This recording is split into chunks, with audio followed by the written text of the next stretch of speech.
24 की जंग शुरू हो गई है। एक तरफ जहां मणिपुर समेत मुद्दों को लेकर सरकार और विपक्ष में वार पलटवार हो रहे हैं, वहीं मोदी विकास के एजेंडे के साथ भी आगे बढ़ रहे हैं। मोदी ने भारत को तीसरी बड़ी अर्थव्यवस्था बनाने का संकल्प लिया और अब आंकड़े बता रहे हैं कि भारत को तीसरी अर्थव्यवस्था बनने से कोई रोक नहीं सकता। एसबीआई की इको रैप रिपोर्ट में दावा किया गया कि भारत 2029 से पहले ही दुनिया की तीसरी बड़ी अर्थव्यवस्था बन जाएगा। मोदी सरकार में कैसे रफ्तार भर रही है अर्थव्यवस्था, आंकड़ों में कितना है दम, इस खास रिपोर्ट के जरिए इसको समझते हैं।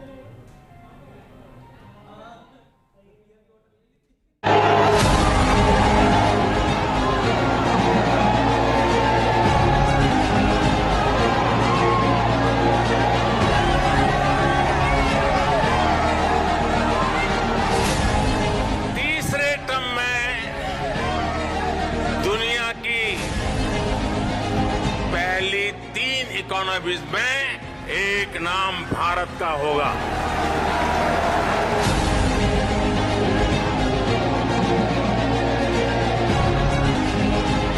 तो 2024 की जंग शुरू हो चुकी है। अब राजस्थान की करवट भी बदलेगी और मेरी गारंटी है राजस्थान की किस्मत भी बदलेगी।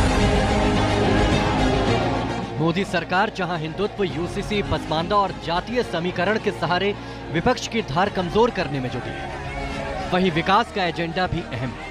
पीएम मोदी हर मंच से सरकार के काम गिनाते हैं, जिनमें रफ्तार भरती अर्थव्यवस्था भी शामिल है। बीजेपी सरकार नौजवानों की गारंटी खुद मोदी ले रहा है। भारत मंडपम आह्वान है भारत के सामर्थ्य का, भारत की नई ऊर्जा का। भारत मंडपम दर्शन है भारत की भव्यता का और भारत की इच्छा शक्ति। पीएम मोदी ने भारत मंडपम के उद्घाटन के दौरान देश को बड़ी गारंटी दी। पीएम मोदी ने कहा कि उनकी सरकार के तीसरे टर्म में भारत दुनिया की तीसरी सबसे बड़ी अर्थव्यवस्थाओं में शामिल हो जाएगा। तीसरे टर्म में दुनिया की पहली 3 इकोनॉमीज में एक नाम भारत का होगा।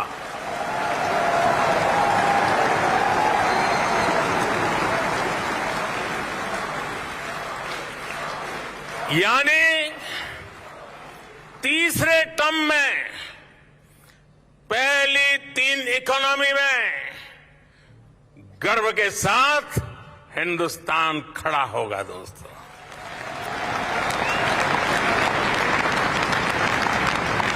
थर्ड टर्म टॉप 3 इकोनॉमी पर पहुंच के रहेगा भारत,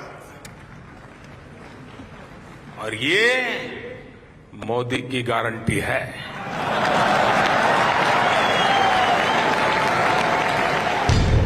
भारत फिलहाल दुनिया की 5वीं सबसे बड़ी अर्थव्यवस्था है। दुनिया में सबसे तेज रफ्तार से इकोनॉमी आगे बढ़ रही है। अब एसबीआई की एक रिपोर्ट से पीएम मोदी के दावे में दम नजर आता है। एसबीआई की इको रैप रिपोर्ट में दावा किया गया है भारत 2027 तक विश्व की तीसरी सबसे बड़ी इकोनॉमी बन सकता है। भारत 2027 तक जापान और जर्मनी जैसे देशों को भी पीछे छोड़ सकता है। इससे पहले ये लक्ष्य हासिल करने की अनुमानित डेडलाइन 2029 बताई गई थी। मौजूदा आंकड़ों के आधार पर इकोनॉमी की इस रफ्तार को देखें तो भारत की अर्थव्यवस्था में हर 2 साल में $0.75 ट्रिलियन जुड़ने की संभावना है। यानी भारत 2047 तक $20 ट्रिलियन को छूने के लिए तैयार है। जीडीपी में भारत की वैश्विक हिस्सेदारी 2027 तक 4% को पार कर जाएगी। वैश्विक स्तर पर जीडीपी में भारत का हिस्सा अभी 3.5% है। 2014 में यह हिस्सा महज 2.6% था। एसबीआई की रिपोर्ट भी जो आई है रिसर्च की, उससे ये लग रहा है कि अगर जिस दर से हमारी अर्थव्यवस्था आज की डेट में ग्रो कर रही है, जो वर्तमान है, और इसी नॉमिनल दर से अगर 11% के ऊपर से ग्रो करती रही अगले 3-4 वर्षों में, तो उस अनुपात में अगर हम देखें तो हमारी अर्थव्यवस्था 5 ट्रिलियन जो डॉलर की हम लोग बात करते थे वो क्रॉस कर जाएगी।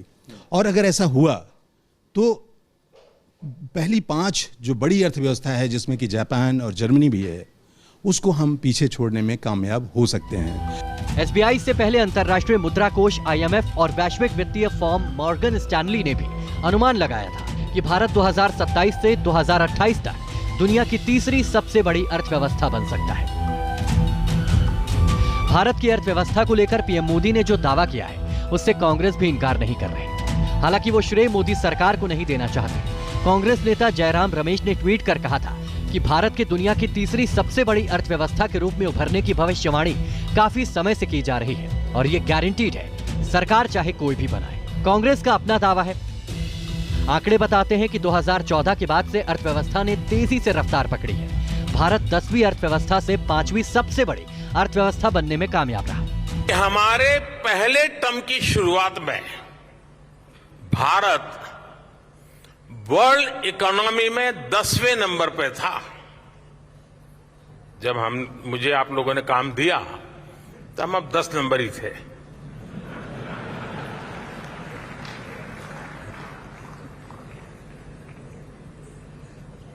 दूसरे टर्म में आज भारत दुनिया की 5वीं सबसे बड़ी इकोनॉमी है।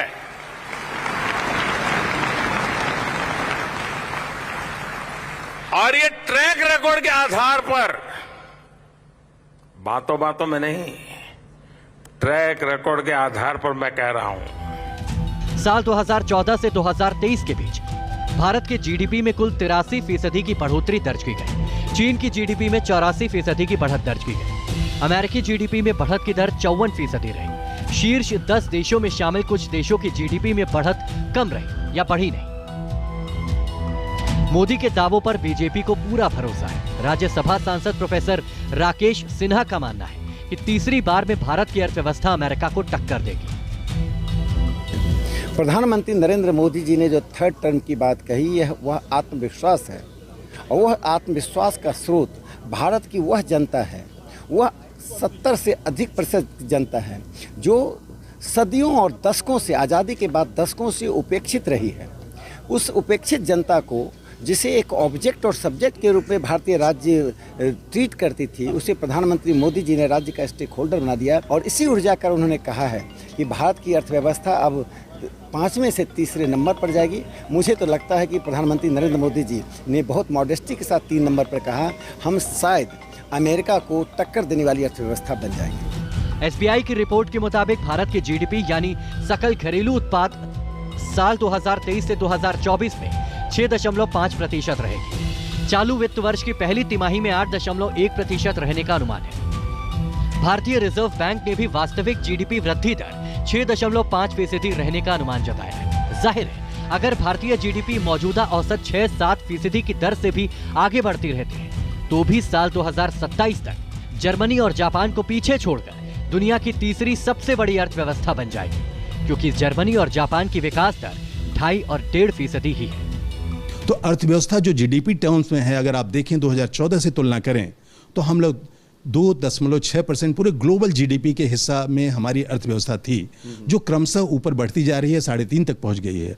अगर वो 4 तक पहुंच जाती है, अगर ऐसा हुआ 5 ट्रिलियन इकॉनमी पे हम पहुंचे, तो 4% होते ही हम निश्चित तौर से तीसरे पायदान पे पहुंचने के कगार पे होंगे। इसी आशा और विश्वास के साथ, इसी रिपोर्ट के साथ एसबीआई ने ऐसा आकलन किया है। नरेंद्र मोदी जब प्रधानमंत्री बने तब भारत की जीडीपी 112 लाख करोड़ रुपए के आसपास थी। आज भारत की जीडीपी 272 लाख करोड़ रुपए से भी ज्यादा है। इसमें कोई शक नहीं है कि भारत सबसे तेजी से उभरती अर्थव्यवस्था है और भविष्य में रफ्तार और तेज होगी। वजह है कि दुनिया की बड़ी कंपनियां भारत में बेहतर मौके देख रही हैं। मैन्युफैक्चरिंग, यस, ढेर सारी इकाइयां धीरे धीरे आकर्षित हो रही हैं भारतवर्ष की तरफ। ग्लोबली भी यहाँ निवेश करने के लिए तैयार हैं, ग्लोबल इन्वेस्टमेंट्स बढ़ गए हैं। और इसके अलावा हमारे पास संसाधन, रॉ मटेरियल, मैन पावर, ये सब चीज़ें बहुत हैं। तो मैन्युफैक्चरिंग सेक्टर भी बहुत ग्रो करेगा। इसी तरीके से पावर सेक्टर में, टेलीकॉम सेक्टर में, आप उन सारे सेक्टर्स को देखें तो हम काफ़ी बेहतर स्थिति पे ग्रोथ में हैं। हमारे यहाँ काफ़ी पोटेंशियल है ग्रो करने के लिए। तो मुझे कंजम्पशन का हर क्षेत्र ऐसा लगता है कि इस बात को बूस्ट करेगा कि मैन्युफैक्चरिंग के अलावा हम लोग सर्विस सेक्टर में बहुत ही लीप्स एंड बाउंड से करेंगे। 2014 के बाद से भारतीय इकोनॉमी को न केवल रफ्तार मिली बल्कि प्रति व्यक्ति आय में भी इजाफा हुआ। 2014 में प्रति व्यक्ति आय करीब 80,000 रुपए सालाना थी, जो अब बढ़कर 1,70,000 रुपए से भी ज्यादा है। जाहिर है कि तीसरी अर्थव्यवस्था का लक्ष्य हासिल करना कठिन हो सकता है, लेकिन नामुमकिन नहीं है। Team news nation.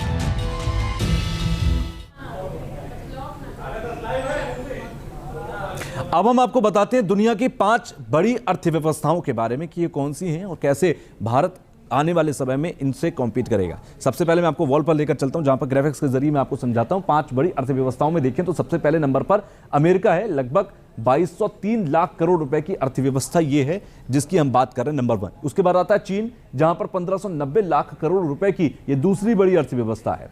इसके अलावा तीसरे नंबर पर है जापान, जहां 362 लाख करोड़ रुपए की अर्थव्यवस्था इस जापान की है।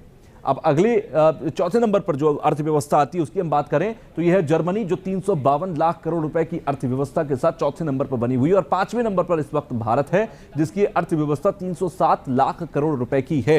और दावा यह है कि यह तीसरे स्थान पर बहुत जल्द आ जाएगी और कुछ सालों में तीसरे नंबर की सबसे बड़ी अर्थव्यवस्था भारत बन जाएगा।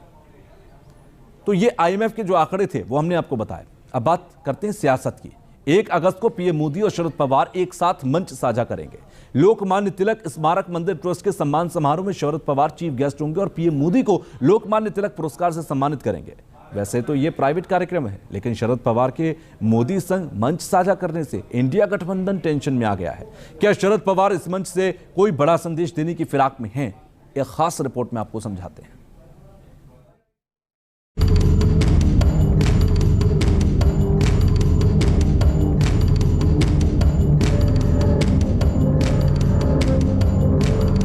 राजनीति के चाणक्य कहे जाने वाले महाराष्ट्र के मराठा छत्रप शरद पवार पर एक बार फिर सबकी नजरें टिकी हुई हैं। वजह है पीएम मोदी के साथ मंच शेयर करना। वो पीएम मोदी से मिलेंगे, क्या बात होगी? इस वक्त सियासत का सबसे बड़ा सवाल यही है। लोकमान्य तिलक की विरासत का सम्मान करने के लिए 1983 में तिलक स्मारक मंदिर ट्रस्ट ने पुरस्कार की शुरुआत की थी। ये हर साल 1 अगस्त को लोकमान्य तिलक की पुण्यतिथि पर दिया जाता है। ये 41वां लोकमान्य तिलक पुरस्कार है जो पीएम मोदी को मिलेगा। इसी लोकमान्य तिलक स्मारक मंदिर ट्रस्ट के सम्मान समारोह में शरद पवार चीफ गेस्ट बनाए गए। बतौर चीफ गेस्ट शरद पवार भारत के प्रधानमंत्री नरेंद्र मोदी को लोकमान्य तिलक पुरस्कार देंगे। मोदी के अलावा मंच पर महाराष्ट्र के सीएम एकनाथ शिंदे और शरद पवार के भतीजे और डिप्टी सीएम अजीत पवार के साथ दूसरे डिप्टी सीएम देवेंद्र फडणवीस भी मौजूद रहेंगे। अजीत पवार की बगावत और राष्ट्रीय कांग्रेस में उठापटक के बाद ये पहला मौका होगा जब शरद पवार और पीएम मोदी एक मंच पर होंगे। मराठा राजनीति के दिग्गजों के महाजुटान में शरद पवार अकेले ऐसे नेता होंगे जो विपक्षी टीम इंडिया से जुड़े हैं और विपक्षी नेताओं की नजरों में पवार और मोदी की होने वाली ये मुलाकात खटक रही है। विपक्ष के नेताओं की मीटिंग में इस बात पर चर्चा हुई कि शरद पवार को राज्यसभा में वोटिंग को प्राथमिकता देनी चाहिए।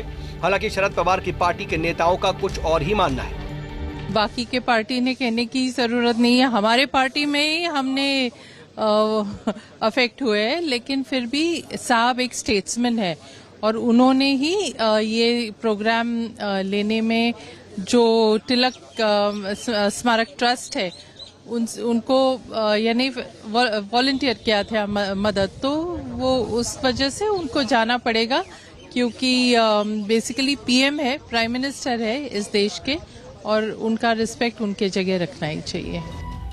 शरद पवार को लेकर के सवाल यूं ही खड़े नहीं हो रहे हैं। दरअसल हाल ही में जब भतीजे अजीत पवार ने एनसीपी को 2 हिस्सों में बांटा था, तब शरद पवार की बेटी सांसद सुप्रिया सुले ने नरेंद्र मोदी और बीजेपी पर हमला बोला था।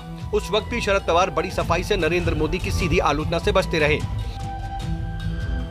यहाँ तक कि बगावत करने वाले अजीत पवार के लिए भी उनका रुख नरम ही रहा।